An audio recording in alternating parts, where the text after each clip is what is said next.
ಕೊಡಗು ಜಿಲ್ಲೆಯಿಂದ ಲೋಕಾಯುಕ್ತಕ್ಕೆ 207 ಪ್ರಕರಣಗಳು ಬಾಕಿ ಇದ್ದು 80 ಪ್ರಕರಣಗಳನ್ನು ವೈಯಕ್ತಿಕ ನೆಲೆಯಲ್ಲಿ ಆಯ್ಕೆ ಮಾಡಿಕೊಂಡು ಸಂಬಂಧಪಟ್ಟ ಅಧಿಕಾರಿಗಳು ಹಾಗೂ ದೂರುದಾರರ ವಿಚಾರಿಸಿ ಇತ್ಯರ್ಥಕ್ಕೆ ಮುಂದಾಗಲಾಗುವುದೆಂದು ಉಪ ಲೋಕಾಯುಕ್ತ ನ್ಯಾಯಮೂರ್ತಿ ಕೆಎನ್ ಫಣೀಂದ್ರ ಅವರು ಹೇಳಿದ್ದಾರೆ. ನಗರದ ಜಿಲ್ಲಾ ಪಂಚಾಯತ್ ಸಭಾಂಗಣದಲ್ಲಿ ದೂರುಗಳ ವಿಚಾರಣೆ ಮತ್ತು ಪ್ರಕರಣಗಳ ವಿಲೇವಾರಿ ಸಂಬಂಧ ಜಿಲ್ಲಾ ಮತ್ತು ತಾಲೂಕು ಮಟ್ಟದ ಅಧಿಕಾರಿಗಳು, ದೂರುದಾರರು ಮತ್ತು ಎದುರುದಾರರ ಸಮ್ಮುಖದಲ್ಲಿ ನಡೆದ ವಿಚಾರಣಾ ಸಭೆಗೂ ಮೊದಲು ಅವರು ಮಾತನಾಡಿದರು.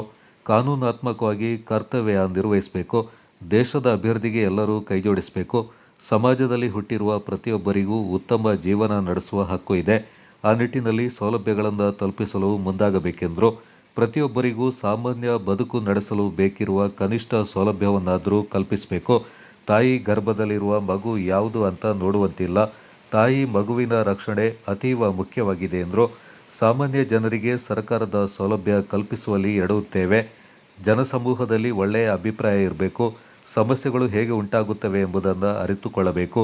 ಕಾನೂನುಗಳು ಉಲ್ಲಂಘನೆಯಾಗಬಾರ್ದು. ಕರ್ತವ್ಯ ಲೋಪ ಮಾಡಬಾರ್ದು ಅಂತ ಕೆಎನ್ ಫಣೀಂದ್ರ ಅವರು ಎಚ್ಚರಿಕೆ ನೀಡಿದರು.